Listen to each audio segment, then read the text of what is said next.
За доор манайх хэвлэх юм байна уу? Энийг шалгасан уу?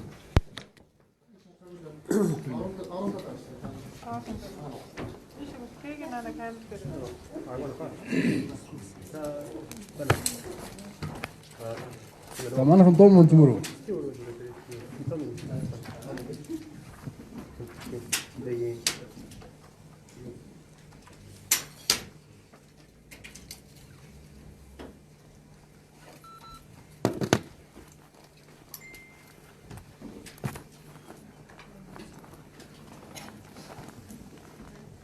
Манай хасаасан болов хасаасан.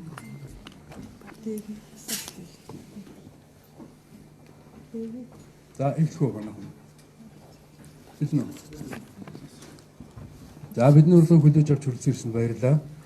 Монгол банк нийт дээлтүүд хариуцлагатай зарчмынхаа хүрээнд сар бүр зохион байгуулалт ээлж твлийн урилгыг эхлүүлж байна. За би хэвлэлийн урилгын эхэнд тавханд багхан мэдээлэл өгье. За энэ жил буюу 2019 онд Монгол Улсад банкны салбарт үүсч хөгжсөний төвд 95 жилээ тохиож байгаа. За энэ ойтой холбогдуулан Монгол банкны ерөнхийлөгчийн тушаалаар банкны хөгжил 95 жил гэдэг аяныг 2019 оны 1-р сарын 21-ээс 6-р сарын 1-ний өдрийг дуустал ингээд зохион байгуулахаар одоо бид өнгөрсөн даваа гарагт бол нээлт хийсэн байгаа. За энэ аянд бол аржины банкуд, за мөн Монгол банк, Монгол банкны 17 салбар хэлтс нэгжүүд ингээд бүгд хамтарч оролцох юм байгаа. За энэний одоо зорилго гэвэл ерөнхийдөө Монгол банкны салбарын үүсэл хөгжил, за замнаж ирсэн түүх, за ер нь улс орны нийгэм эдийн засагт гүйцэтгэсэн үр нөлөөг сурчин таниулахад одоо голлон чиглэгдэнэ. За мөн хоёр шатлалт банкны систем чиглэснээс хойш төв банкны хуулиар одоо хүлээсэн үүрэг чиглэл, аржины банкуудыг үзүүлж байгаа санхүүгийн бүтээгдэхүүн үйлчилгээ хүртээмжгээд ерөнхийдөө иргэд олон нийт рүү одоо хандсан мэдлэг мэдээлэл өгөхөд бол голлон анхаарч ажилласан байгаа. За энд одоо бас та бүхэн хамтарч ажиллана гэдэгт итгэлтэй байна. За аяны хүрээнд бол маш олон ажил хийгдэхээр төлөвлөгдсөн байгаа. За тухайн бүрт нь та бүхэнд мэдээлээд явна. За хэвлэлийн хурлынхэнд бас манай эмгэгчин захирал бас та бүхэнд мэдээлэл хүргэх ёстой гэдэг эмгэгчин захирал микрофон шилжүүлээ. За та бүхний энэ өдрийн амаа амгалан гэрье. Ингээд хэвлэлийн хурлын өмнө Төв банкны олон нийтийн харилцааг сайжруулах чиглэлээр Төв банкны олон нийтийн харилцааг сайжруулах чиглэлээр Монгол банк ихэнх ач холбогдол өгч үн толгойд олон арга хэмжээ авч хэрэгжүүлж ажиллаж байгаа. Тэг үн толгойд та бүхэн товчхон мэдээлэл өгөхийг хүссэн юм. За ер нь Төв банкны үнийн доктортой байдал, за санхүүгийн доктортой байдлыг хамгаалахад чиглэсэн бодлого арга хэмжээ үр дүнтэй хэрэгжихэд Төв банкны олон нийтийн харилцаа, за олон нийтийн Төв банкнд итгэл, Төв банкны хараат бус чухал байдал маш чухал байдаг. Иймд Монгол банкнаас Төв банкны хараат бус байдлыг бэхжүүлэх, за олон нийтийн харилцаагаа жуулахад их анхаарч 18 оны 4-р сарын хуулийн хэрэгжиж ирснийг та бүхэн мэдж байна. Тэгэхээр энэхүү нэмэлт өөрчлөлтөөр мөнгөний бодлого, за банкны хяналт чадвартай холбоотой тулгуурлаж банкны хараат бус байдлыг бэхжүүлэх, за олон нийтийн итгэлийг нэмэгдүүлэхэд бас маш чухал үр дүнтэй арга хэмжээ болсон гэж бид үзэж байгаа. За Төв банкны тухай хуулиар мөнгөний бодлогын хороо жил 4-өөс байдаг бөгөөд 2010 нийт 5 удаа уралдсан байна.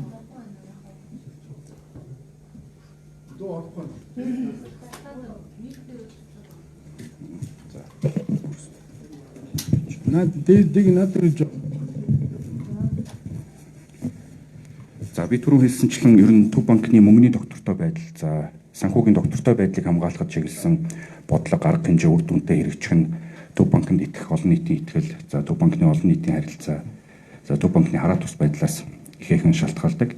Иймд Монгол банкны хувьд Төв банкны олон нийтэд харилцааг сайжруулах, за хараат бус байдлыг бэхжүүлэх чиглэлээр ихээхэн ач холбогдол өгч ажиллаж байна. За 2018 оны 4-р сарын 1-ээс Төв банкны тухай хуульд орсон нэмэлт өөрчлөлтүүд үйлчилж эхэлсэн байгаа. За уг хуульд орсон өөрчлөлтөөр Төв банкны мөнгөний бодлого, за банкны хяналт шалгалттай холбоотой альваа шийдвэрүүдийг хамтын шийдвэр гаргах зарчим тулгуурлаж гаргадаг болсон байгаа. Ингэснээр Төв банкны хараат бус байдал, за олон нийтийн Төв банкнд итгэлийг нэмэгдүүлэхэд чухал үр дүнтэй арга хэмжээ болсон гэж бид үзэж байна. За Төв банкны тухай хуульд орсон нэмэлт өөрчлөлтөөр мөнгөний бодлогын хороо жилд 4-өөс доош удаа оролдож байхаар заасан байгаа. За 2018 оны хувьд мөнгөний бодлогын хороо нийт 5 удаа оролдож шийдвэрээ гаргасан. За мөнгөний бодлогын хороо хуралдсны дараа хурлаар гарсан шийдвэр, за шийдвэр гарах болсон үндэслэл эдийн засгийн төлөвийн талаар Монгол банкны ерөнхийлөгч хэвлэлийн хурал хийж олон нийтэд мэдээлэл хүргэж ажилласан. За хурлын үеэр мөн сэтгүүлчдийн асууж сонирхсан асуултад хариулж ажилласан байна. За ер нь өндөр хөгжилтэй орнуудын төв банкуудын хувьд олон нийтэд харилцах харилцаа нь бодлогын түвшинд яригддаг чухал сууг байдаг. За Монгол банк ч гэсэн энэ жишгийн дагуу олон нийтийн харилцаагаа бодлогын хэмжээнд авч үзэж одоо олон нийтэд харилцах харилцаагаа сайжруулах талаар анхаарч ажиллаж байна. За Монгол банкны хувьд бол олон нийтэд харилцах харилцаагаа нээлттэй байх, за мэдээллийн үр дүнтэй хүргэх гэсэн хоёр үндсэн зарчмыг баримталж ажиллаж байгаа. За нээлттэй байх зарчмын үед Монгол банкны бүх мэдээлэл, за статистикийг хуваарийн дагуу Монгол банк өөрийнхөө вебсайтанд нийтэлж байгаа.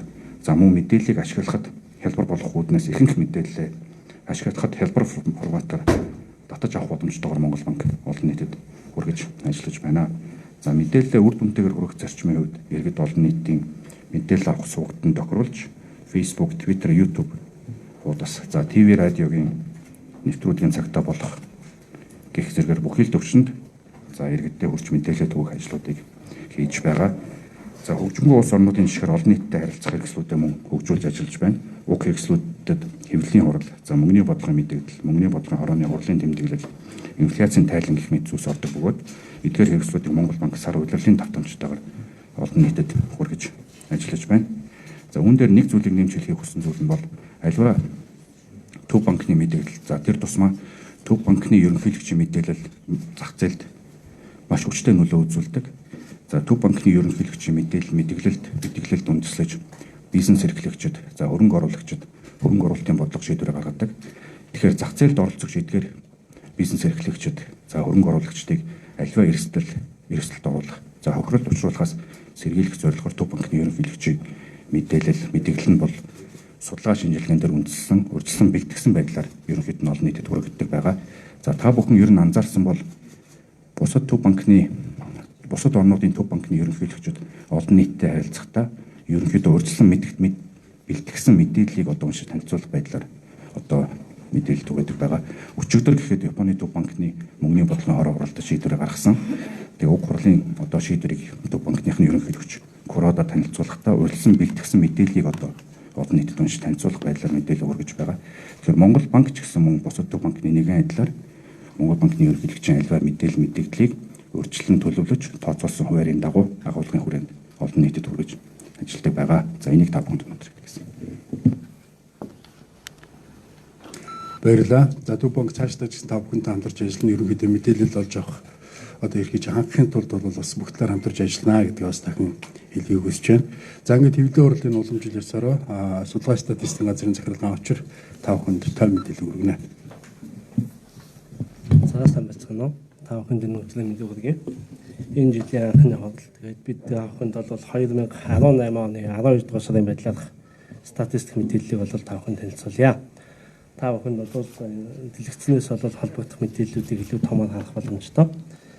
За 2018 онд бол М2 мөнгөний нийлүүлэлт маань 22.8% өсөд 19.5 их найддаг өсөж байгаа. Тэгэхээр М2 мөнгө гэдэг бол эдийн засгт гол эргэлт буюу санхүүгийн зуучлалаа дамжаад нийт эдийн засгт ямар хэмжээний их усвал бий болж байгааг бол харуулж идэг. За нийт энэ 23 орчим хувийн өсөлт маань бол инфляцийг бол бид бүхэн 8% зорилт хангана гэж байгаа. Энэ зорилттой нийцтэй нөгөө талаас бол 7% эдийн засгийн өсөлтийг хангахад бол санхүүгийн хувьд бол хүйсвэрийг бүрэн дайчилсан. За нөгөө талдаа бол зээлийн өсөлт бол 26% таа байхад бол хөлцүүс хэмжээний ийм мөнгөний илүүлэлт байсан. Тэгэхээр энэ утгаараа бол энэ бол санхүүгийн тогтвортой байдал алдагдах, макро эдийн засгийн тогтвортой байдал алдагдах төвшөнд бус. Гэхдээ бол бид бүхний зорж байгаа буюу зорилттой төвшөнд хангах гэсэн энэ гол макро үзүүлэлтүүдэд нийтдээ ийм хэмжээний эдийн засгийн мөнгөний өсөлт бол 2018 онд бол гарлаа. За ийм хоёр мөнгөний бүтцийг нь авч үзэх юм бол нийт мөнгөний нийлүүлэлтийн маань 70 орчим хувь нь бол төгрөгийн хадгаламж харилцах байдлаар бүрдэж байгаа бол за үлдэж байгаа нэг 27% нь бол валютын харилцах хадгаламжаар за 3% нь бол яг банкнаас гадуурх буюу иргэдийн гүйлгэнд гаргаж байгаа бэлэн мөнгөний хэрэгцээнд бол шалгуулагдсан гэдэг ийм мөнгөний хүйсвэр бол эдийн засгт бол хэрэгжилсэн байдалтай байна.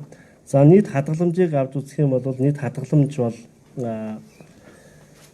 энэ онд бол үргэлжлэн өссөн. Гэхдээ хадгаламжийн өсөлтийг нь аваад үзэх юм бол нийт 2018 бол 18.3% бол өссөн байдалтай байна. Харин хадгаламждах долларчдын хувь бол бас санхүүгийн тогтвортой байдал түүний эмзэг байдлыг бий болгож байгаа эсхийг хатгах гол үзүүлэлт байгаа. Цагаан хадгаламжийн долларчлалын хувьд бол иргэдийн хадгаламжийн хувьд бол 19.6%-тай.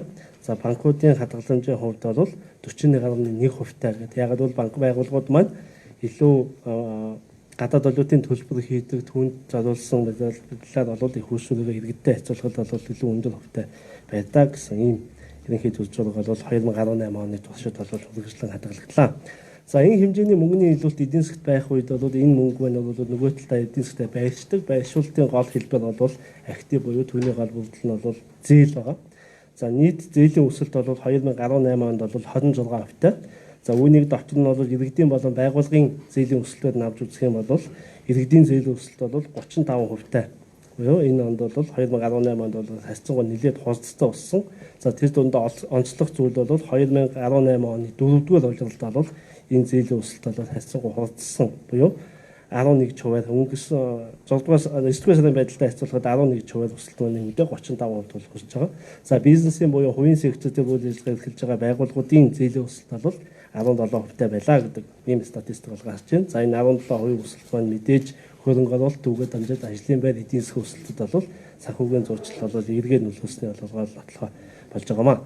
За нийт зээлийн дотор бол бас зээлийн долларчлалт маань ямар байдалтай байгаа гэж байгаа. Учир нь бол зээлийн долларчлал өндөр байх нь бол валютын ханшны хэлбэлцэл түүний сулралт нь бол зээлтэй иргэдийн маань болон байгууллагуудын зээлийн иргэн төлөлтийн ачааллыг бол бий болгож идэг. За 2018 оны эцсийн байдлаар бол зээлийн долларчлалтын хувь бол 16%-тэй ялангуяа 4-р улирлын байдлаар валютын ханш харьцангуй сулрах чиглэлтэй байх үед бол иргэд энэ хэлбэрийн эрсдлээс зайлсхийх үйл хөдлөлийг хийсний үр дүнд бол зээлийн долларчлалт буулсан. Энэ бол цаашдаа ханшийн хэлбэлцлээс санхүүгийн салбарт бий болох эмзэг байдал бол тодорхой хэмжээгээр бууж байна гэдэг энэ зүйлийг бол бидэнд харуулж байгаамаа.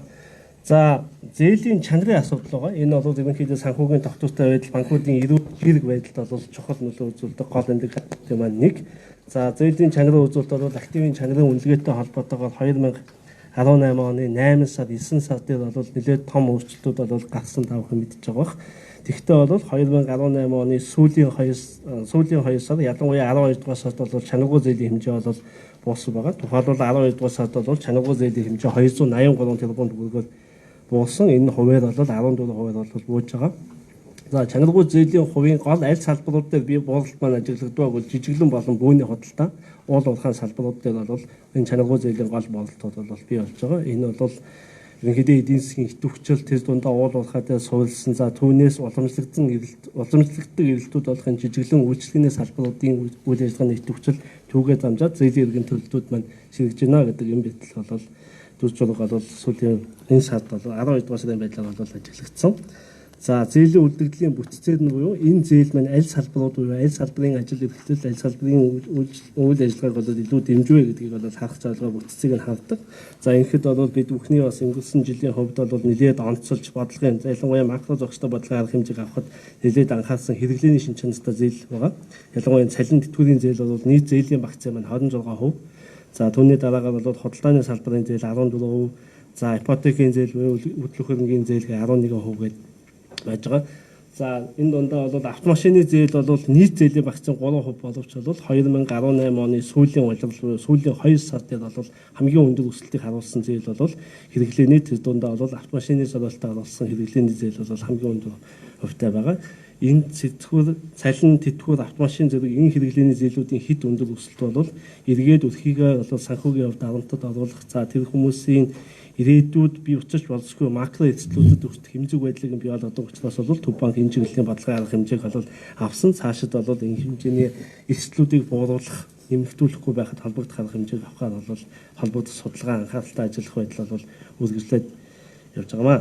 За нөгөө тал зээлийн чанарыг илтгэдэг нөгөө зүйлд бол хугацаа хэвдэлсэн зээлийн асуудал байдаг. За хугацаа хэвдэлсэн зээлдээ бол барилгын салбарын зээл бол бараг талын буюу 42%-ийг нь бол бүрдүүлж байгаа.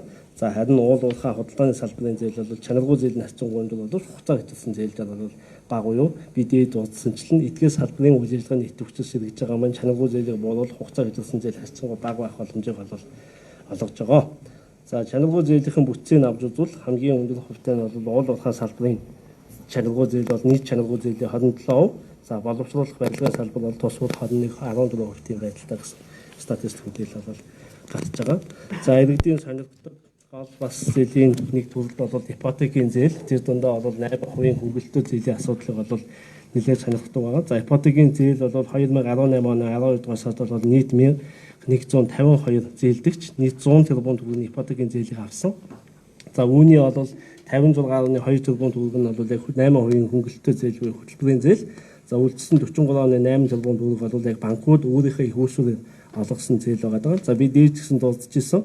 Ерөнхийдөө 8% зээлийн бас санхүүжилт бол бууж байгаа гэж байгаа боловч нөгөө талдаа бол банкуд өөрийн их үүсвэрээр зээл олгодог зах зээлийн хүүтэй тэр нь бол санхүүгийн хувьд эрүүл бүтцийг бий болгох энэ чиглэл дээр бол зөв алхам явуулж байна гэдэг. Энэ утгаараа ч гэсэн ипотекийн зээлийн нийт гарч байгаа дүн бол сүүлийн саруудад бол өссөн байдалтай байгаа. Ялангуяа 2018 оны 7 дугаар сараас бол сар тутам гарсан шинэ ипотекийн зээлийн дүн бол өссөөр 12 дугаар сарын байлаа 100 тэрбум төгрөг байна. За банкуудын гаргаж байгаа ипотекийн зээлийн хүү маань харьцангуй өндөр байсан бол сүүлийн 2 сарын байдлаар бол ипотекийн банкуудын гаргаж байгаа ипотекийн зээлийн хүү бол 13% хүртэл бол бууж байгаа. Ингэснээр нийт жигэнсэн ипотекийн зээлийн хүү бол 10% болж 8%-аас 2.1 хувиар өндөр хэмжээний буюу зах зээлийн харьцангуй бага хүүтэйгээр ипотекийн зээл бол иргэдэд гарсан байдал бол ажиглагдлаа. За ипотекийн зээлийн нийт үлдэгдлийг авч үзэх юм бол нийтдээ бол 4.4 орчим их найт төгрөг төлсөн. За энэ үлдэгдлийн бол 75% нь бол хөтөлбөрийн зээл, үлдсэн хувь нь бол банкуудын өөрийн хөршил болно. Бусад одоо олон улсын байгууллагуудын хөнгөлөлтийн хөршил олгогдсон зээл байгаа. За нийт ипотекийн зээлийн бол орон нутгад олгосон ипотекийн зээлийн нэг 78 орчим хувь нь бол яг хөтөлбөрийн хүрээнд олгогдсон буюу 8% болон за тодорхой хугацаанд үргэлжилсэн 6-5% хүүтэй зээлүүдээс бол бүтэж байна. За нийт эдийн засгт энэ мөнгөний хэмжээ өөрчлөлтөөс гадна бол түүний үнцийн буюу түүний хүү бол ямар байдалтай өгч байгаа нь бол бас энэ зах зээлд гарч байгаа гол өөрчлөлтийн бол мэдээллийг бол бодлого боловсруулагч нар болон бусад иргэдэд бол олгож идэг. За шинээр татж байгаа хадгаламжийн хүү бол сүүлийн 2 сард бол үргэлжлэн буусан. За 12 дугаар сарын эцсийн байдлаар бол шинээр татсан хадгаламжийн төгрөгийн хүү бол 11.2%-тай, валютын хадгаламжийн хүү бол 4.5%-тай байгаа. За энэ хүү их үүсвэрийн хүүнүүд нь бол бууж байгаа бол ялангуяа зээлийн хүүний буулах боломжийг бол олгосон. Ялангуяа 18 оны хувьд бол зээлийн хүү бууруулахтай холбоотой түүнийг бууруулах шаардлагатай боловсролын арга хэмжээ тусгасан зээлийн хүү бууруулах стратеги түүний арга хэмжээний төлөвлөгөө түүн тусгацсан арга хэмжээнүүдийг бол авсан. Тухайлбал бодлогын хүү шатаатай бууруулж 10% дээр бол 11-р сарын хүртэл оны туршид байсан. За түүний дараагаар 3 сарын хугацаатай Европ санхүүжилтийн хувь банкуудын их үүсвэрийн төлөө хүүгээр өсөлтөний бууруулахад чиглэсэн арга хэмжээг 8 сараас авч хэрэгжүүлсэн. За эдгээр арга хэмжээнүүдийн үр дүнд бол зээлийн хүү бол бууж ирсэн. За энэ буулалт бол оны туршид ажиглагдсаар бол 2018 оны 12 дугаар сарын эцэст бол төгрөгийн жигэнсэн дундаж шинээр татсан төгрөгийн жигэнсэн дундаж зээлийн хүү бол 16.9%-тайгаар 16% буюу сүүлийн 5 жил ажиглагдаагүй хамгийн доод түвшинд өгөх бол зээлийн хүү бол жишээ 18 оны эцэст орж ирээд байгаа. За валютын зээлийн хүү ч гэсэн 8.8%-тайгаар энэ бол бас сүүлийн 5 жил ажиглагдаагүй хамгийн доод түвшинд байгаа зээлийн хүү бол орж ирж байна. За энэ шинээр олгож байгаа энэ хүү хадгаламж зээлүүдийг бол өмнө олгочихсон байгаа хадгаламжуудаа нийлүүлээд жигнээд үзэхэд бол төгрөгийн хадгаламжийн жигнэсэн онцгой нь бол 12%-тай. За зээлийн хүү ч гэсэн мөн оны туршид буулсаар бол 17.1%-тай гэдэг.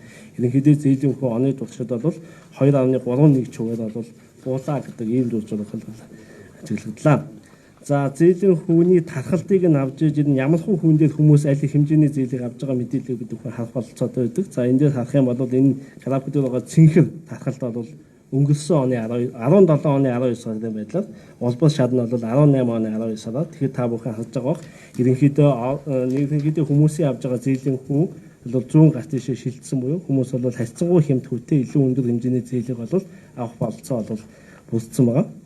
Хадгаламж татж байгаа. Тэр хадгаламж юу? За зээлдээ ч гэсэн бол мөн 100 гарт тийшээ ялангуяа бол ихэнх зээлүүд бол 15-аас 18% хүүтэй бол ихэнх зээлүүд бол гарч байна гэдэг мэдээлэл бол бид бүхэнд бол өгж байгаа. Тэгээд нөгөөх нь бол гарч байгаа зээлийн дүн ч ихсэж байгаа, хүнч бууж байгаа гэдэг мэдээлэл бол энэ хүү тархалтаас бол харж болж байгаа.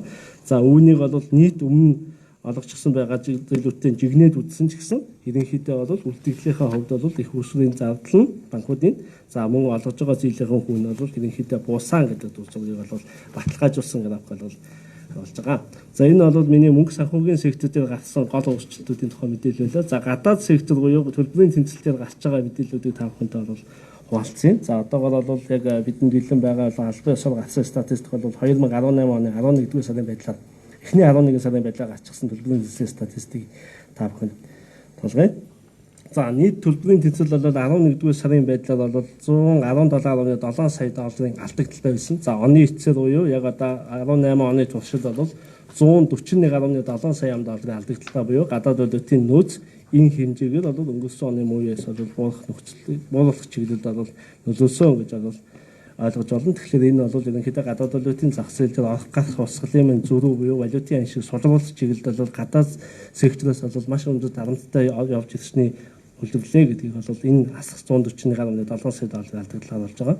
За энэ дундаа бол бид бүхэн гол үндсэн хоёр данстай бол хувааж үздэг. Эхнийх нь бол боловсгал ба хөрөнгөний данс гэж байгаа. Энэ дээр бол бид бүхний яригддаг экспорт, импортууд бол барааны тэнцэлээр яригддаг. За барааны тэнцэл бол ерөнхийдөө энэ онд бол 670.6 сая долларын ашигтай байгаа 11 сарын байдлаар. Гэхдээ энэ маань бол ерөнхийдөө өнгөрсөн оноос харьцуулахад бол 730 сая доллар бага байсан. Тэгэхээр ерөнхийдөө экспортын орлого маань бол өнгөрсөн онд энэ 2018 оны туршид өссөн боловч импорт маань бол илүү өндөрөөр өссөн учраас барааны тэнцэл маань бол 730 сая доллар 2017 онтой харьцуулахад бол буурах үндсэн шалтгаан бол болж байгаа. За импорт бол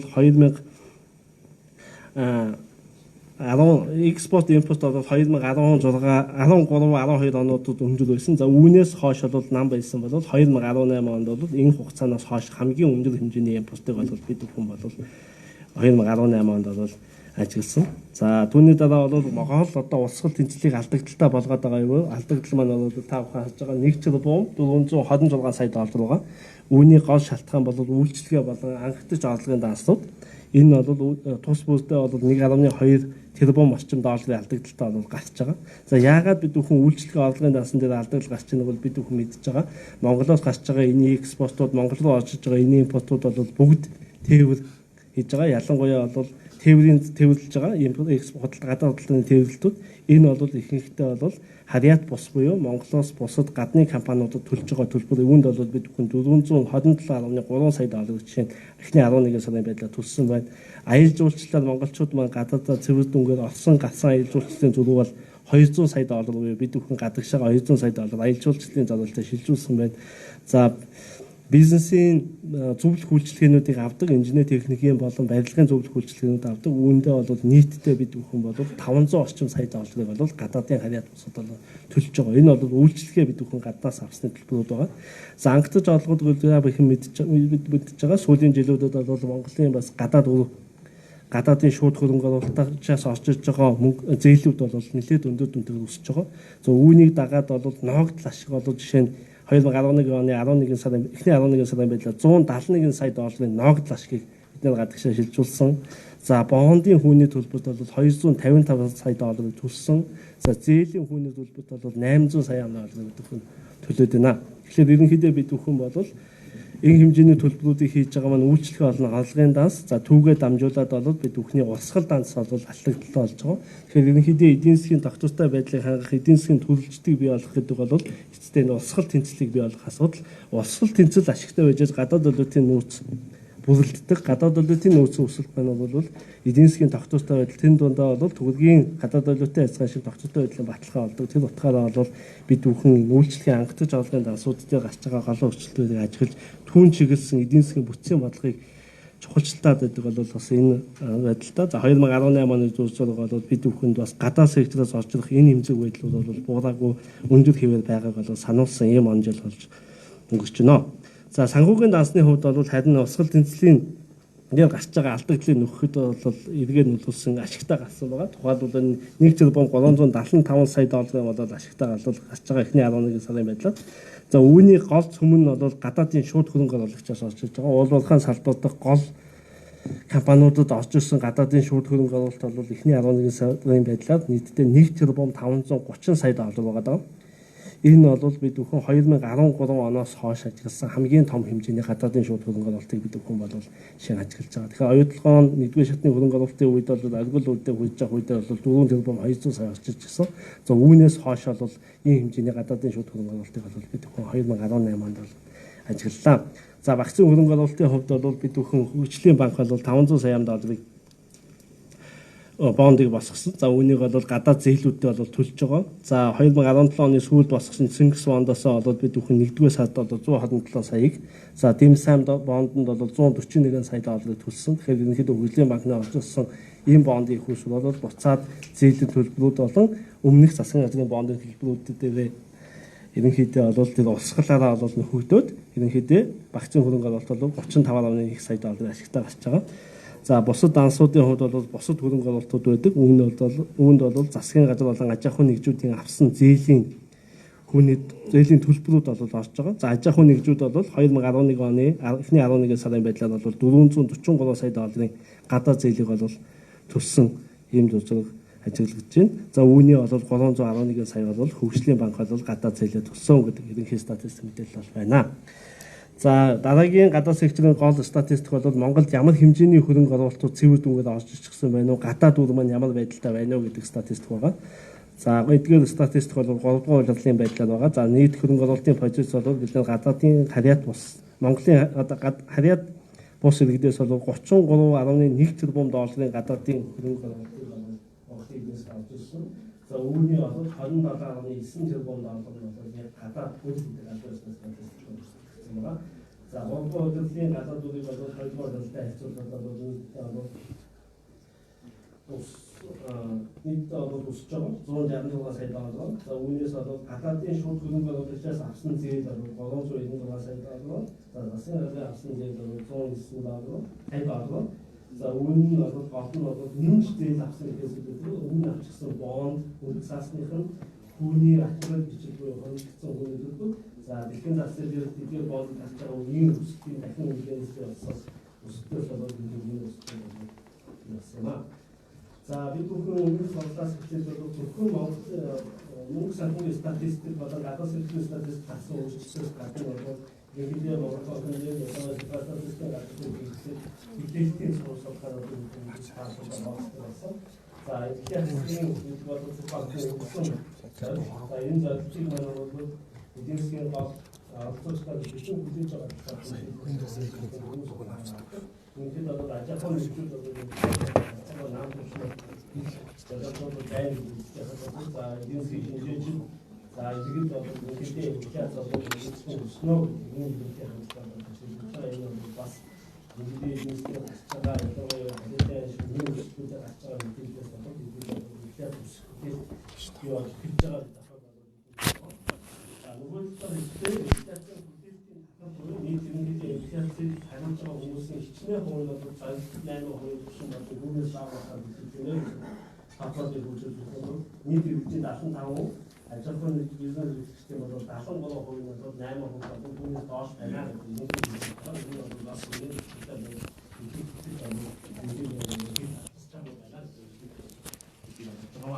за эдийн засгийн дэвшин төлөвийн талаар хэлсэн асуудал. Бид бол 2018 оны 11 сард хийсэн бүх судалгаа. Энэ бүх судалгааны байдлаар бол эдийн засгийн нөхцөлөд муудахаа байна уу гэдэг хэлбэрээр шилжиж байгаа юм байна. Ингээд хэрэглээ болох үүнтэй холбоотой дотоод судалгаа бас институтын төлөвлөгөө явуулж байна. За бүхний санхүүгийн талаар хэлэх бол өнөөдрийн санхүүгийн байдал бол сайжрах. 2018 онд боловсрол Согоо сайжруулах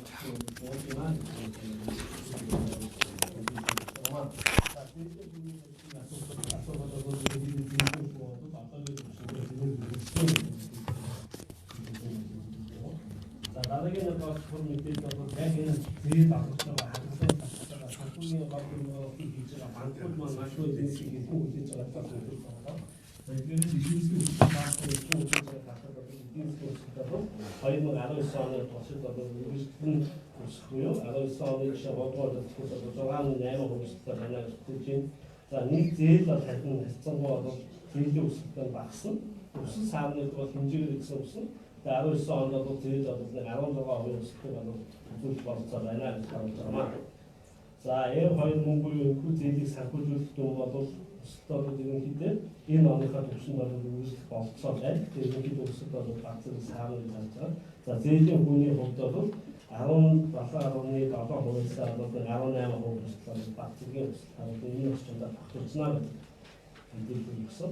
За банкуудын зээлийн төлбөрийн асуулт бол ерөнхийдөө зээлийн шалгуур, зээлийн хөгжөлтөд бол хөгжлийнхаа хувьд бол багцгийн чангаруулах, иргэдийнхаа зээлээр бол багцгийн чангаруулах байгаа. За энэ бол магадгүй одоо энэ оны эхнээс бол хөгжлийн зээлийг өсөлтийг бол зохистой хөгжөлтөд хаах зорилготой магадгүй зохистой болгох хэмжээний хөгжлийн зээлийг хамгийн топ хариултаа бол чангаруулах энэ байдаг. Зээлийн иргэдийн хөгжсөн үеийн дагаад энэ үсэг шаардлагыг хангах зээл авахнаас хайн манай нэг депозит маань ажиллагаагүй болчихлоо гэдэг. Таараас хэрэг хаалаа гэж. Нагоо хаан нэг депозит маань ажиллагаагүй болчихлоо та янзлаад өгч. За асуудал хэлээс орой манайхан асуултаас мөнгө авчаад за мөнгө нэг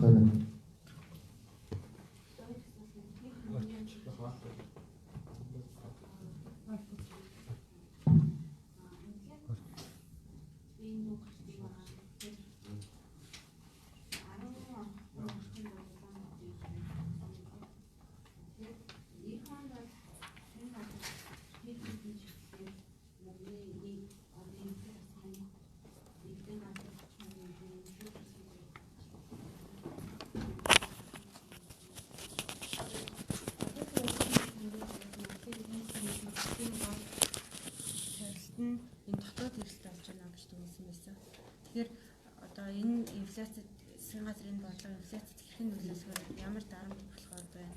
Үнэлгээ таны зөвлөл ямар юм. Хоёрдугаар асуулт нь сайн ихчийн захирал хурлын ихэнд хэлсэн шүү дээ. Хараад бас байдлаа хангалттай. Тэгэхээр одоо сонголт өгөх байгаа энэ юм бол болоосын байгууллагууд Монгол Улсын эдийн засгийн хамгийн том сайд эрсдэл биш нэлээд хараад төв банкны хараад бас байдал юм тоо байгаа вэ? Таны одоо өөртөө яг хэн нэгэн хараад байдал одоо хасах юм уу? Тийм их хүмүүсээ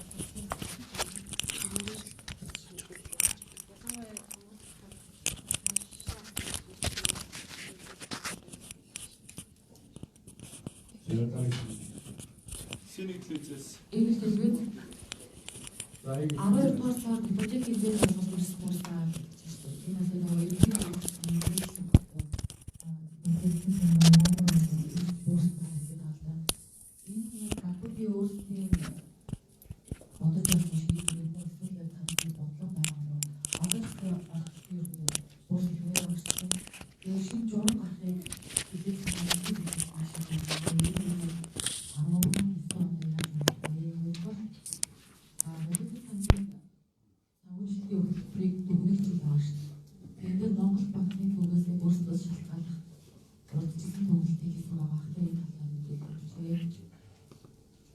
Синик зээлийн хүү буурах асуудал дээр Монгол банк хэрэг ямар байсан шүү дээ. Улсын хөрөлтөөр яг хөл дистрикт тодорхой нэг хөлөд явуулдаг багтахгүй асуудал байдаг.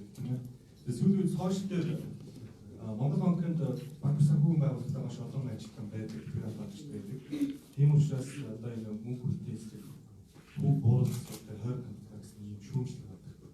Үнэхээр тийм их банктай мөн. за өөр за ижтэй Монгол за ижтэй Монголоос сууд банкуд өөрийн хөрөнгө нэмэгдүүлэх үр дагавар авсан шүү дээ. Энийг хийж чадсан уу? Чадаагүй банк байвал хэлээч. Сүүлийн үед энэ талаас тэл хол ер нь доллараар дамждаг юм хөлтөд газар авч байна. Тэгэхээр энэ долларын их өсөлт ер нь хуулийн талаас яаж Монгол банк оролцоо байдаг байхгүй бол энэ дээр нь хариулт шүү дээ. Сая гадаадын шүүтгэн хорооллын 1.5% гэсэн юм статистик байна. Тэгэхээр энийг хэдэн хувийн том авилгууд байгаа вэ? За босно уу. За хариултанд орох уу те. За. За баярлалаа зөвлөс.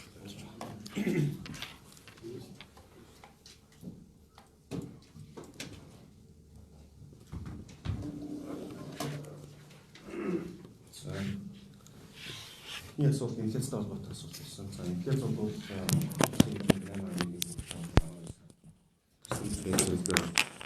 за Улаанбаатар хотын инфляцийг Улаанбаатар хотын хэмжээнд нь тооцоод үзэх юм бол 9.7% байгаа гэсэн дурдж байна. За тэгэхээр энэ дотроо бол яг хуу бид нар инфляцийн гүйцэтгэлээс гадна инфляцийн ирээдүйн төлөв байдлыг бол ерөнхийдөө бол харж бодлогын шийдвэрүүд бол явж идэг.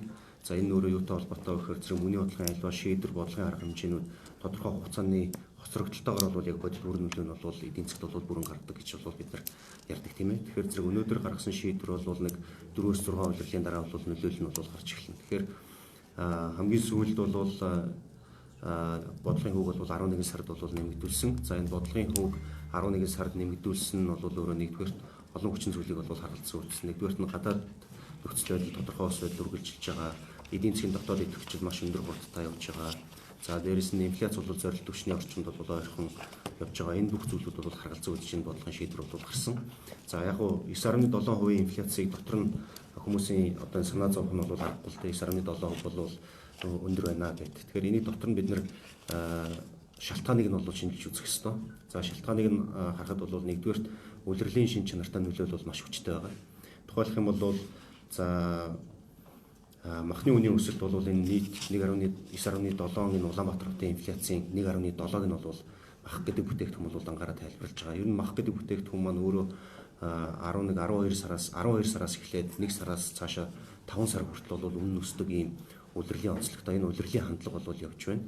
За нөгөө талдаа бол хатуу түлшний үн гэр оролт хэрэглэж байгаа төлөө нүүрсний үн бол бас өндөр өсөлттэй явж байгаа. 9.7% инфляцийн 2.4 нэг ч хувийг нь бол энэ бүтээгдэхүүн бол ангаараа тайлбарлаж байна. Мөн ялгаа байхгүй улирлын онцлогтой юм бараг бүтээгдэхүүн. За улирлын шин чанараас хамаарат 10-11 сарын аль нэгнээс нь бол жил болгон бол энэ хоёр улирал сарын аль нэгэн дээр байдаг. Үн бол өсөж эхэлдэг. За тэгээд ерөнхийдөө бол нэг 3 сараас 2 сарын сүүлээс эхлээд бол энэ өөрөө үн докторчод ихэд буурч эхлэх ийм улирлын онцлогтой бараг бүтээгдэхүүн байна. Тэгэхээр энэ улирлын онцлог бол өнгөрсөн 18 оны хувьд бол ажиглагдаагүй буцаад эргээд буудаг тийм хандлага нь бол байгаагүй. За тэгээд харьцангуй 12 сар 1 сар хүртэл өссөн энэ үнийхээ түвшинд бол доктортой хадгалагдаж байгаад эргээд 11 сараас бол эхлээд үнэ нь бол ааж хүмүүсэд 12 сар дээр нэлээд том өссөн ийм мэдээлэл бол бидний статистикийн төв газраас бол авч байгаа. За тэгээд энэ бараа бүтээгдэхүүний маань үн энэ 9.7% инфляцийн 2.4-ийг бол тайлбарлаж байгаа жишээ улирлын онцлог байна. За дээрэс нь дотоодын зах зээл дээр борлуулагдаж байгаа бензин түлшний үн бол 1.3%. За тэгэхээр энэ бензин түлшний үнэн дээр бол хамгийн том нөлөө үзүүлж байгаа хүчин зүйл та бүхэн мэдж байгаа. 12 сар хүртэл бол дэлхийн зах зээл дээр нефтийн бүтээгдэхүүний үн бол за 11 сарын 12 сар гартал бол $70 бол хурж бол өссөн. Тэгэхээр энэний нөлөө бол дотоодын бензиний үнэн дээр бол орж ирж нөлөөлж байгаа. За түүнээс хойш 12 сараас эхлээд бол шатаратаагаар бол дэлхийн зах зээлийн үнийг дагаад засгийн газраас тодорхой хэмжээний нефтийн компаниуд арга хэмжээ авсны үр дүнд бол эргээд энэ бензиний үн одоо буугаад нэлээд бууцсан байж байгаа. Тэгэхээр зэрэг энэ нөлөө бол бас энэ 1 сар 2 сарын инфляцийн тоон дээр бол эргээд буугаад гараад ирнэ. За тэгэхээр зэрэг одоо энэ 1 сарын инфляц бол 9 за Улаанбаатарын хотын инфляцийг онцлох учраас бид тэрийг ярьж байгаа. Тэгэхээр энэ зүйл бол эргээд 1 сарын инфляц гэтэл бол нэг 9%-аас бол доошоо орох болов гэсэн ийм зүйл байна. Тэгэхээр нөгөө талд нь бидний нэг анхаарч явдаг инфляц дээр анхаарч явж ёстой. Ер нь анхаарч явдаг дэлхийн бүхэл төв банкуудын анхаарч явдаг нэг зүйл бол юу гэхээр инфляцийн суурь хандлага ямар байна гэдгийг бол харж явдаг. Өөрөөр хэлбэл эндээс эргээд ямар мэдээлэл авдаг гэхээр эдийн засгийн өрнөлт идэвхжэлтэй холбоотойгоор инфляц цаашаа ингээд хурдсах ийм дарамт суурьаараа байна уугүй гэдгийг харж явдаг. Энийг харахаар зэрэг эдийн засгийн хувьд бол одоохондоо харьцангуй тийм дарамт бол харьцангуй гайгүй байна. За нөгөө талдаа бол гэхдээ эргээд энэ нийлүүлэлтийн болон энэ улирлын шин чанартай бараа бүтээгдэхүүнүүдийн үн бусад бараа бүтээгдэхүүнийхээ үнэлүү нөлөөлж инфляцийг хөөргөх бас тийм эрсдэл байдаг. Энийг бид нар инфляцийн аливаа нэг бараа бүтээгдэхүүний тухайсан бараа бүтээгдэхүүний үнийг хоёр дахь үеийн нөлөө гэж ярьдаг. Тэгэхээр энээс урьдчилан сэргийлэх бол шаардлага бол бас би нэг бусад үнэлэг байна гэж хүчтэй тархаад цаашаа инфляцийг хөөргөх ийм эрсдэл байдаг учраас. Тэгэхээр ийм зүйлүүдийг бол Төв банк бол энийг бол анхааралтай энэ инфляц дээр бол судалгаа хийгээд бол явж байгаа. Цаашдын шийдвэрүүд ч гэсэн энэтэй уягдж гарна За хараат ус байдлын хувьд асуулт асуусан Төв банкны одоо Төв банкны хараат ус байдлыг бол хамгийн сүүлд хийсэн судалгаа бол 2015 16 за нэг судалгаа нь бол 14 оны хөндлөнгийн судлаачдын бол судалгаа гэдэг. За энийг бол судлаад үзэхээр бол одоо 100% гэж үзэх юм бол хамгийн сайн хараат ус байдлын индексийг 100% гэж үзэх юм бол үүний нэг 50-60 орчим хувьтай тэнцвэрч байна гэсэн юм судалгааны хөндлөнгийн судлаачдын үр дүнлэлтүүд бол байдаг. За энэс хойш бол судалгаанууд бол шинжлэгдээгүй байна. Гэхдээ яг энэ судалгааны үр дүн дээр үндэслээд энэ Төв банкны хараат ус байдалд нөлөө үзүүлээд байгаа асуудлуудыг шийдвэрлэх зорилгоор Төв банкны тухай хууль, банкны тухай хууль гэсэн ийм хуулиуд дээр бол тодорхой өөрчлөлтүүдийг бол нэмэлт өөрчлөлтүүдийг бол хийсэн. За энэ дээр бол хамгийн чухал хийсэн нэг зүйл бол юу гэхээр зэрэг мөнгөний бодлогын шийдвэр өөрөө хороогоор дамжиж гардаг байсан. Энэ хороо бол өөрөө Төв банкны 3 ерөнхийлөгч дээрээс нь гаднаас Төв банкнд ажилтгүй хөндлөнгийн 4 гишүүнээс бол бүрддэг ийм хороотой байна. Тэгэхээр энэ хороогоор мөнгөний бодлогын хүүг одоо цааш нь чангаруулах уу, сулруулах уу, хэвээр нь хадгалах уу, эсвэл өөр макро зохистой бодлогын хүрээнд ямар арга хэмжээ авах уу гэсэн ийм шийдвэрүүд бол энэ хороон дээр гарч байгаа. Нэгдүгээр олонхын саналаар зөвшөлтсөл дээр хөндлөнгийн гишүүдийн оролцоотойгоор ийм гарч байгаа. Тэгэхээр энэ бол өөрөө эргээд Төв банкны хараат ус байдлыг бол үлэмж хэмжээгээр бол дээшлүүлсэн ийм арга хэмжээ бол болсон. За яг ханштай холбоотой бол олон нийтийн зүгээс бол Төв банкыг шүүмжлэх юм бол хандлагууд бол байдаг. Гэхдээ энэ бол эргээд өөрөө Төв банкны тухай хуулийн энэ дөрвийн нэгдүгээр тэр заалттай бол эргэж бас их холбогддог. Өөрөөр хэлбэл бол төрийн доктортой байдлыг хангах үүрэг нь бол Төв банкны үүргээ гэдэг ийм жишээлбэл тэн дээр бол заалт байдаг. Өнгөрсөн Төв банкны тухай хуулийн нэмэлт өөрчлөлтийг ярьж явах үед бол энэ дөрвийн нэг заалтыг өөрчлөөд үнийн доктортой байдал болгож өөрчлөе гэдэг саналыг бол Төв банкнаас өргөн барьсан хуулийн төслөөр бол тусгасан боловч хараахан хурал дээр бол дэмжигдэж батлагдаагүй. Тэгэхээр зэрэг энэ бол өөрөө бас цаашдаа эргээд энэ Төв банкны хараат ус байдлыг сайжруулахын тулд бол хийх ёстой бас нэг хуулийн зохицолт бол энд бол байна.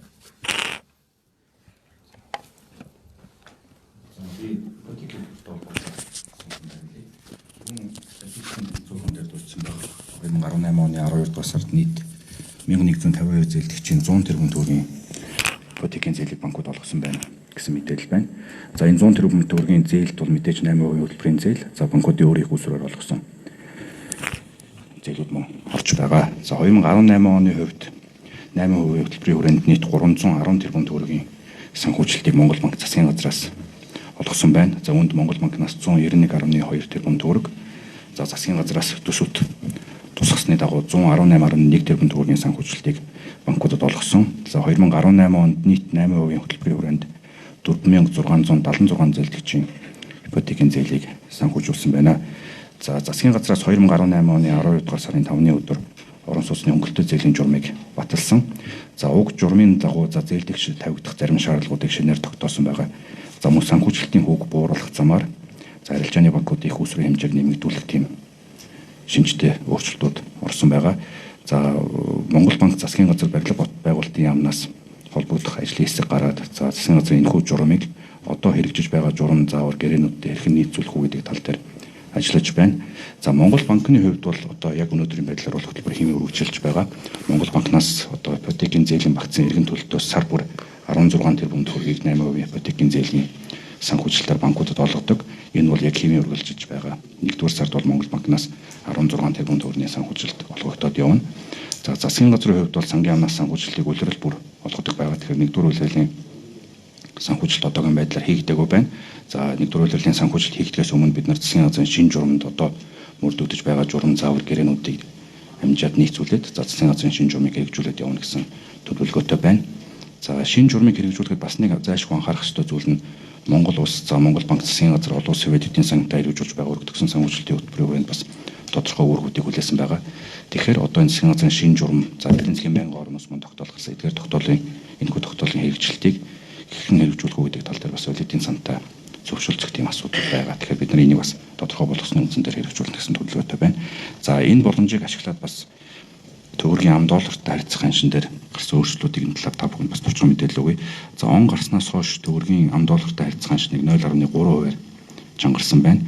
Тэгэхээр энэ нь одоо яг юу илтгэж байна вэ гэхээр дотоодын валютын зах дээрх эрэлт нийлүүлэлт ерөнхийдөө тэнцвэртэй. За төгрөгийн ханшинд хүчтэй нөлөөлөх хүчин зүйлс ажиглагдахгүй байгаатай холбоотой. За тэгвэл мэдээж төгрөгийн ам доллартай харьцах ханшин за манай улсын экспортын гол төвхиудын үн за хэмжээнээс ихээхэн хамаарахыг та бүхэн мэдэж байгаа байх. За 2018 онд төгрөгийн одоо ам доллартай харьцах ханшлыг 8.9%-аар суулгарсан байгаа. За үүнд дотоод гадаад хүчин зүйлсүүд нөлөөлсөн гэдгийг Төв банкнаас өмнө мэдэгдэж байсан. За гадаад хүчин зүйлсийн хувьд бол Америк нэгдсэн улсын холбооны нөөцийн банк бодлогын хөвгөө үргэлжлүүлэн нэмэгдүүлсэн нь ам долларын суурь хөвг өсөхөд нөлөөлсөн. За томоохон эдийн засгийн орнуудын хооронд өрнөж байгаа одоо энэ худалдааны маргаанаас шалтгаалаад манай экспортын гол түүхийд болох зэс алтны үнэ мөн 2018 онд буурсан. За нөгөө талдаа манай импортын гол түүхийд болох нефтийн үнэ 2010 онд бас нийтэдгүйгээр нэмэгдсэн нь манай төлбөрийн тэнцэлд бас дарамтжуулсан байгаа. За дотоод хүчин зүйлсийн хувьд 2018 онд эдийн засаг сэргсэнтэй холбогдуулаад импортын эрэлт бас нэмэгдсэн. За 2018 оны 12 дугаар сарын байдлаар импорт 36% гаргасныг та бүхэн түрүү сонссон байгаа. За валютын ханшид бас дарамтжуулсан өөр нэг хүчин зүйл нь 2018 онд засгийн газар хөгжлийн банкны нийт 577 сая долларын зээлийн үйлчилгээ хийгдсэн байна. Энэ бас ханшид бас тодорхой хэмжээгээр дарамтжуулсан байгаа. За 2019 он гарцаар валютын ханш тогтворч байгаа нь бас нэг хэд хэдэн шалтгаантай байгаа. Нэгд Төв банкны мөнгөний бодлогын хороо 2018 оны 11 сарын 27-ны өдөр хуралдаж бодлогын хөв нэг чигээр нэмэгдүүлж 11% болгосон байгаа. За энэ нь төгрөгийн харьцангуй өгөөжийг нэмэгдүүлж бас үндэсний мөнгөний тэмдэгтэд итгэлийг хамгаалахад бас үр дүнтэй арга хэмжээ болсон гэж үзэж байна. За 2019 оны 1 сарын 1-ээс бас хэрэглээний зээлийн хэд төсөлтийг хязгаарлахад чиглэсэн макро зохистой бодлогын арга хэмжээнүүд хэрэгжиж эхэлж байгаа. За энэ ингэснээр хэрэглээний зээлтэй бас зээлийн өсөлт тодорхой хэмжээгээр буурч хэрэглээний импортын хэмжээг бас хууруулахад нөлөөлнө гэж үзэж байна. Энэ эргээд мэдээж валютад бас валютын ханшид эргээр нөлөөлнө. За өөр нэг бас бидний 2019 онд харж байгаа эрг өөрчлөлт нь засгийн газар хөгжлийн банкны зүгээс 2019 онд хийгдэх томоохон үр төлбөрүүд байхгүй байгаа. Түрүүн хэлсэнчлэн 2017 онд 577 сая долларын зээлийн үйлчилгээ хийгдэж байсан бол 2019 онд бидний тооцоогоор нэг 200 сая долларын зээлийн үйлчилгээний төлбөр хийгдэнэ гэсэн хүлээлттэй байна. За түүнчлэн Монгол улсыг чиглэсэн валютын урсгал 2019 оны хувьд 2019 онтой харьцуулахад сайжирна гэж бид нэр хүлээж байна. 2018 оны хувьд одоо өргөтгсөн санхүүжилтийн хөтөлбөрийн хүрээнд 439 сая доллар Монгол улсад орж ирсэн бол бидний тооцоолж байгаагаар 2019 онд 800 сая долларын санхүүжилт орж ирэхээр хүлээгдэж байна. За өөр нэг эрг мэдэн та бүхэн сонссон болов өчигдөр Монголын ипотекийн корпорац ус 250 сая долларын бондыг олон улсын санхүүгийн зах зээлд амжилттай гаргасан байна. За түүнчлэн бас засгийн газраас хийхэд төлөвлөж байгаа 5-7 онд IPO амжилттай гэх юм уу бас Монгол улсад орж ирэх валютын урсгал нэмэгдэнэ. Тэгэхээр 2019 оны хувьд бол Монгол улсыг чиглэх валютын урсгал бас 2018 онтой харьцуулахад сайн байна гэж бид нар үзэж байна. Хэрв Монгол улсын гол түүхий экспортын гол түүхийдийн өнөөдрийн өндөр түвшинд хадгалдаг юм бол Монгол валютын ханшид бас эрэх дарамт хайцангуй бага байх болов уу гэж харж байна. За дараагийн гэдэг асуулт байсан. Монгол банкны байршил бол маш тодорхой. Бид бүхэн та бүхэн санаж байгаа 2018 оны 11 сард бол яг энэ асуудлаар бол бид бүхэн хурал хийж та бүхнийг сууж оролцуулж ирсэн. За Монгол банк бол ерөнхийдөө зээлийн хөв борлуулах стратеги түүний арга хэмжээний төлөвлөгөөг санхүүгийн тогтвортой байдлын зөвлөлөөр батлуулсан. Энэ хүрээнд засгийн газар санхүүгийн зохицуулахаар Монгол банк бол холбогд арга хэмжээнүүдийг авах замаар зах зээлийн суур нөхцөлтөд нийцсэн буюу суур орчныг нь бий болгосон, макро орчныг нь бүрдүүлсэн энэ арга хэмжээг хэрэгжүүлснээр бол зээлийн хөв бууруулна. Түүнээс биш энэ зээлийн хүүний дээд хязгаар тогтоох гэдэг юм уу захиргааталтын буцаага гадаадын хөрөнгө оруулагчнаас дотоодын хөрөнгө оруулагчнаас сөрөг мэдээлэл олсон, дотоод зах зээлийг гажуудалд оруулсан ийм хэмжээний арга хэмжээ авал энэ анхныхаа одоо зорилтж байсан буюу тэг жижиг дунд үйлдвэрлэгчдээс зээл төлөх, хямдхан өгөх, ажлын байр бий болгох, орлого нэмэгдүүлэх гэснээсээ илүү сөрөг үр дагаврыг аваачдаг санхүүгийн зуучлалыг хумдаг энэ буцаагаад бол санхүүгийн салбарынхаа эмзэг байдлаар аваачдсан байна гэдэг олон улсын зорчигчсан та бүхэнтэй хуваалцж ирсэн. Тэгэхээр Төв банкны байршил бол энэ зээлийн хүүний дээд хязгаар тогтооход шаардлагагүй ерөнхийдөө бодлогынхаа арга хэрэгслээр макро тогтвортой орчнод бууруулах боломжтой гэж харуулж байгаа. Ялангуяа миний дээд дурдсанчлан 2018 онд бид бүхэн зээлийн хүү бол шинээр олгосон зээлийн хүү бол 2.11% буугаад 16.9% бол бууж байгаа. Тэгэхээр ерөнхийдөө зээлийн хүү бол буурдаг, бодлогын хүүгээ дагаа буурдаг, суур нөхцөл нь бүрддэг гэдгийг өдөрхөн хатсан. За үүнийг ч гэсэн валютын ханшмын тогтвортой, инфляц маань зайлт төвшөндөө эдийн засаг маань тогтвортой байл бодлогын хүү маань там тогтвортой төвшөнд хадгалагдвал зээлийн хүү бол үргэлжлэн болох боломжтой гэж бол өдөрхөн бол харж явж байгаа. За харин тэр бодлогын шийдвэр гаргахтаа бол мөнгөний бодлогын хороо баяр даваа захирал хэлсэн. Энэ бол бие даасан хараат бус 7 гишүүнээр бол бий мөнгөний бодлогын хороогоо шийдвэр гарч байгаа. За энэ бодлогыг гаргадаг бодлогын газрын захирлууд, бодлогын шийдвэрт оролцдог бүх хүмүүс бол банкуй санхүүгийн байгууллагатай бол харилцаа холбоо байхгүй. Тэгэхээр энэ бол тусдаа асуудал. За манай хууль эрх зүйн газрын захирал бол илүү тодорхой хариулах баха. За гадаадын шүүдэхүүн голлолттой холбоотой асуудал байсан. Нийтний 1.5 тэрбумд бол 2011 8 оны эхний 11 сарын байдлаар орж ирлээ. Төвлөрөл нь ямар байгаа вэ гэдэг. Ерөнхийдөө бол гадаадын шүүдэхүүн голлолт бол сүүлийн 5 жилд байгаагүй өндөрөөр орж иж байгаа нь бол сайн. Гэхдээ бид бүхний харж байгаа бас эмзэг гэдэг юм уу дараа цаашд анхаарах шаардлагатай асуудал бол үүний төвлөрлийн асуудал яхахгүй мөн байгаа. Ялангуяа энэ бол бүхэлдээ бол яг уул уурхайн салбар чиглэсэн хөрөнгө оруулалт хийж байгаа. За тэр дундаа бол яг тухайлбал уул уурхайн салбар дотор тухайн нэг том компаниуд буюу мега төслүүд дээр бол 90 орчим хувийн дангаар орж иж байгаа.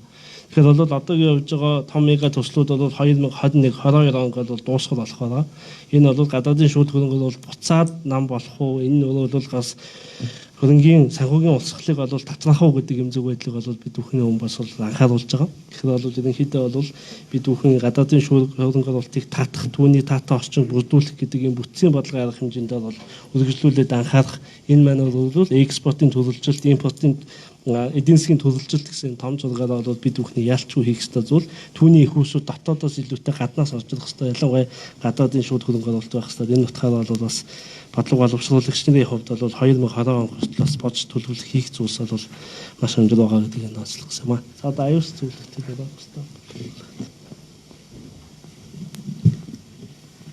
За Монгол банкны ажилтнуудтай холбоотой ашиг сонирхлын зөрчилтэй холбоотой мэдээ асуултанд тайлбар хэлье сэнийг. За тэгэхээр авилгалын Монгол банкны ахлах мэргэжилтэн түүнээс дээш бүх албанууд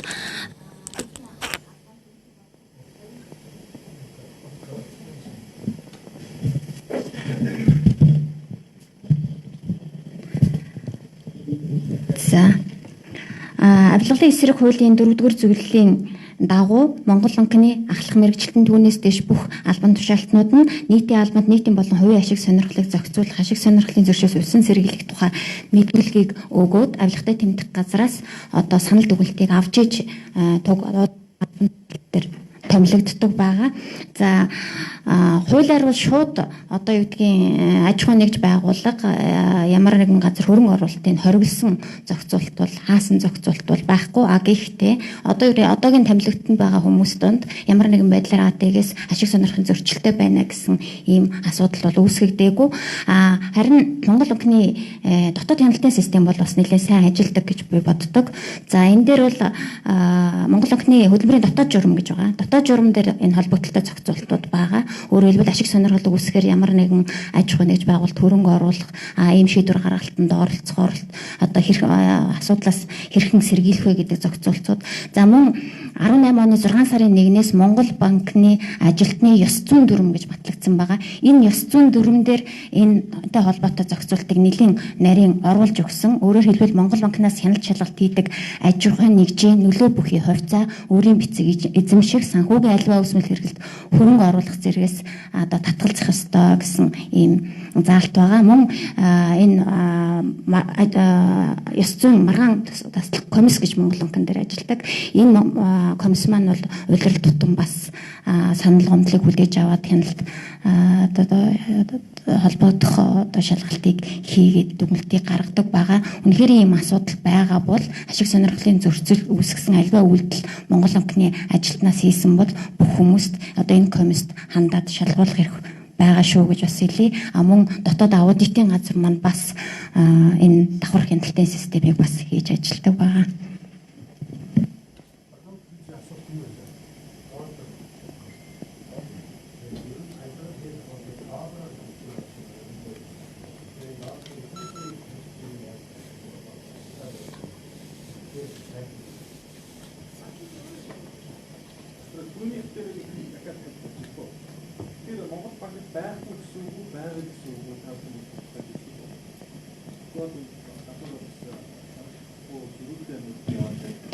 Ямар нэгэн байдлаар банкны төрөнг оруулсан Монгол банкнд ажилтнуудаас байхгүй АТГ-с өгсөн одоо үдгийн санал дүгнэлтээр ашиг сонирхлын зөрчил үүсэхээр байна гэсэн одоо мэдүүлгийн хариу санал авсан ямар нэгэн албан тушаалтан одоогийн байдлаар байхгүй.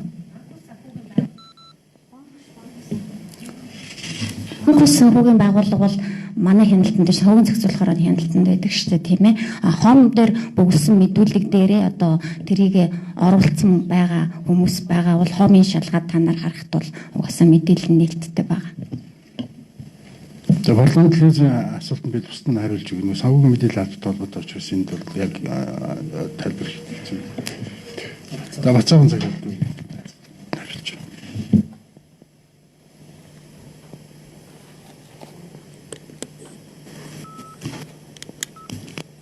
Дөө.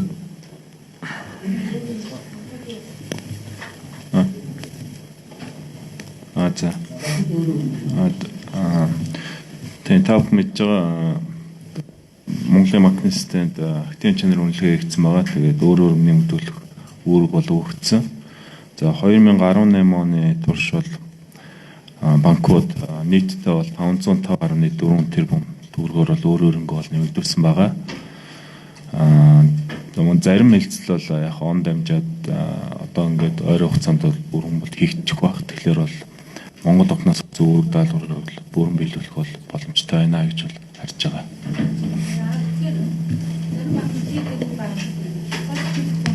Тэгээ яг биелэлтийн хувь нь бол 97% бол байгаа. Тэгэхээр ойрын хугацаанд зарим хэлцэл дуусчих юм бол бүрэн бол биелэх боломж байгаа. Банк төс бүрэн бол одоохондоо төлөвлөж бол барай боломж. За баярлалаа, бидний урилга хүлээж авч ирсэн баярлалаа.